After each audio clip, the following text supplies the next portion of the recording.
Welcome back. If you're a bit scared of standing up in front of a bunch of people and delivering a message, you're not alone. There's a lot of people who don't love to public speak, but Janice Otremba isn't one of them because she is very good at it. It's great to have you back on the show. Yeah, my pleasure. Thanks. Yeah, you are offering a workshop for people to perhaps get their feet a bit wet and learn some of the tricks of the trade in order to feel more confident. Totally. So it's actually for both groups. So there'll be the people that are the knee knocking, scared to actually talk. I want to do this or I need to do this because it's a position I'm in.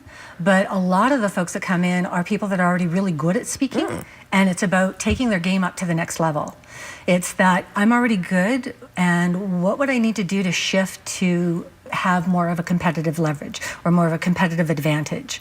Or I'm already communicating to my staff on an ongoing basis, but at the same time, if I could increase and make my communication more effective quicker, I might spend less time putting out fires down the road. So true. And that makes a big difference. How do you take those two groups and make them work together, or are they in two separate situations? No, they're all together because the entire program is experiential. So we'll send you the book ahead of time. So it's 2 days full-on experiential. So you're going to be speaking over 100 times in the 2 days. That's a lot. It's a lot. And in front of everybody else in the group? Absolutely. So it's compressed, intensive type learning, but because it's so experiential, by the end of the 2 days, whatever level you started at, you've already upped your game. What kind of stuff do you get people to stand up and talk about? Absolutely anything that they want. Really? So we actually use the book. So we send the book out ahead of time. So they'll actually use some of the material in the chapters to talk about it. But we might have you talk about your dog. We might have you talk about running. We might have you talk about your experience that it's been with doing the portrait segment for the Midday show.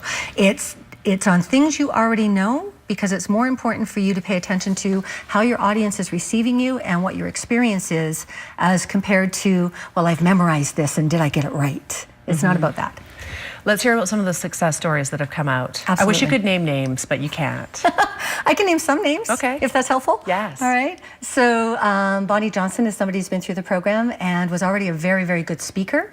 And for her, the difference now is how fast she actually can build rapport and communicate with people. But more importantly, as she says, I'm now aware of what was making me good, so you can keep doing that. Yes. And she's now aware of what she would like to do to get better. All right. Brett McElwain is a fantastic person as well.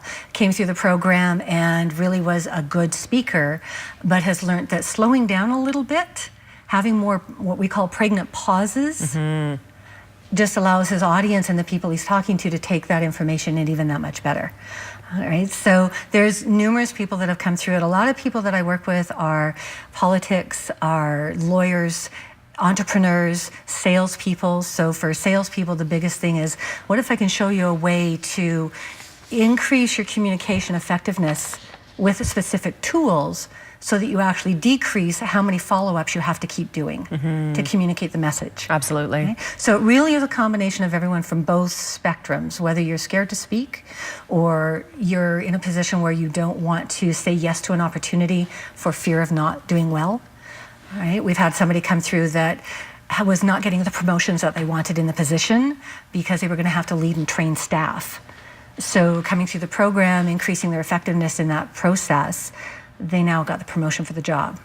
So it's about fine-tuning your skills. I mean, certainly you're going to get the newcomers, the absolute newcomers, but it doesn't mean as an accomplished speaker you can't get better and become more effective and further your career and really become top-notch at what you do. Yeah, and sometimes we just need the opportunity for having all of that feedback in the room come at us to be able to go, so when I do that, that really works for you? Or when you're watching other people, I want to try that. So we'll get people that land planes with their hands when they talk to practice. What would it look like and feel like to be a little bit smaller in your space, and vice versa. Fantastic. Because it's safe to do it in a place where you get to practice. Most of us won't go out and practice in a real business situation or a life situation. It's a first impression counts. Absolutely. So this is a 2-day safe place to try something different and see if that works for you. And if it doesn't, don't use it. If it does, adopt it and run with it. Absolutely. So we are out of time, but I want to remind people it's a 2-day workshop. It's taking place October 24th and 25th in Kamloops. It's called Stand, Speak, and Soar. Beautiful. Awesome. Thank you for being here. My pleasure. Thanks for having me. Information is on the screen. JaniceOtremba.com. It's absolutely worth checking out. We are back in 2 minutes. Stay with us.